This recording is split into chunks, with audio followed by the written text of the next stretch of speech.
Hello everybody, this is Studio Talk and I'm Barry Johns.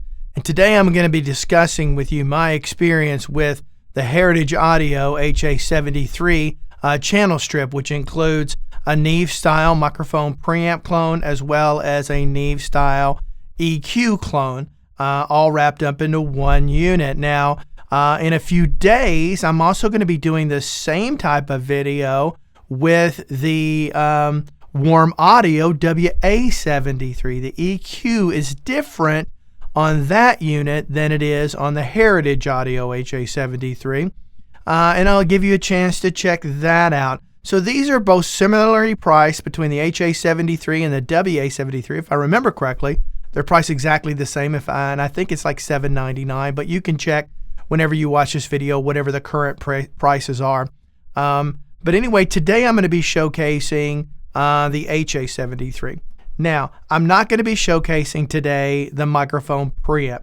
I have found that it's really impossible to properly show you the microphone preamp as itself, simply because you don't have anything to compare it to, and the differences would be very subtle. All I can tell you is I have 4 different Neve style microphone preamps in my particular studio. You can see all of that. The video before this was a studio tour. You can go back and check that out and see the various pieces I have there. But I can tell you this, the HA-73's Neve preamp certainly holds its own. It wouldn't necessarily be my favorite in my bunch, simply because I've also got some pretty out-freaking standing Neve clones here in the studio.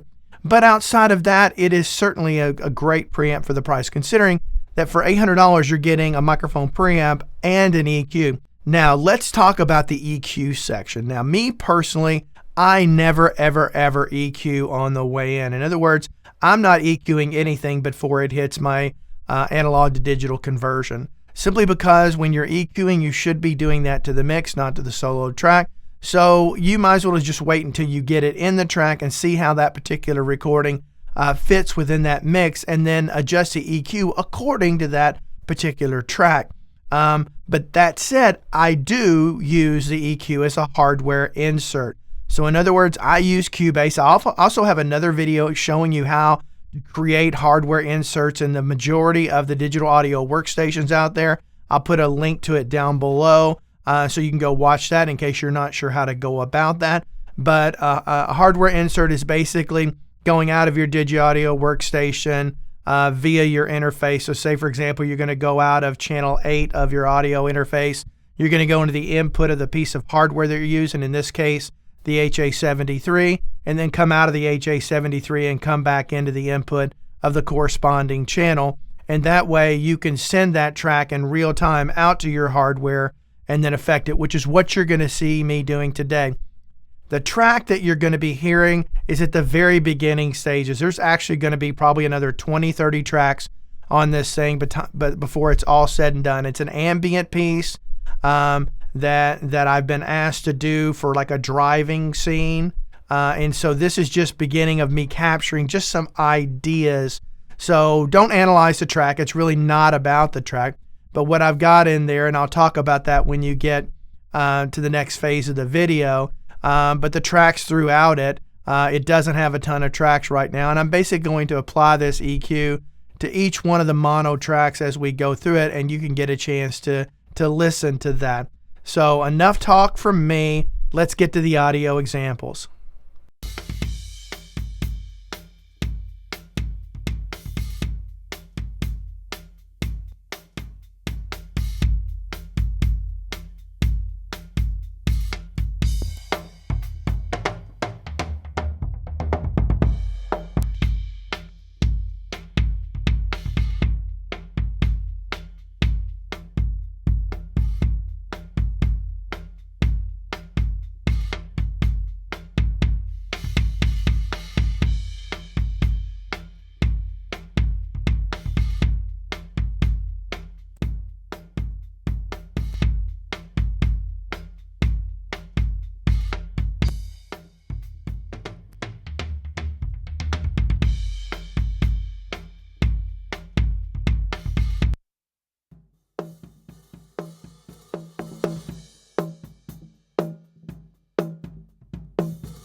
anyway, hopefully you got a chance to see, or hear, I should say, what the EQ in this particular unit sounds like. I think it does a very good job considering this is only an $800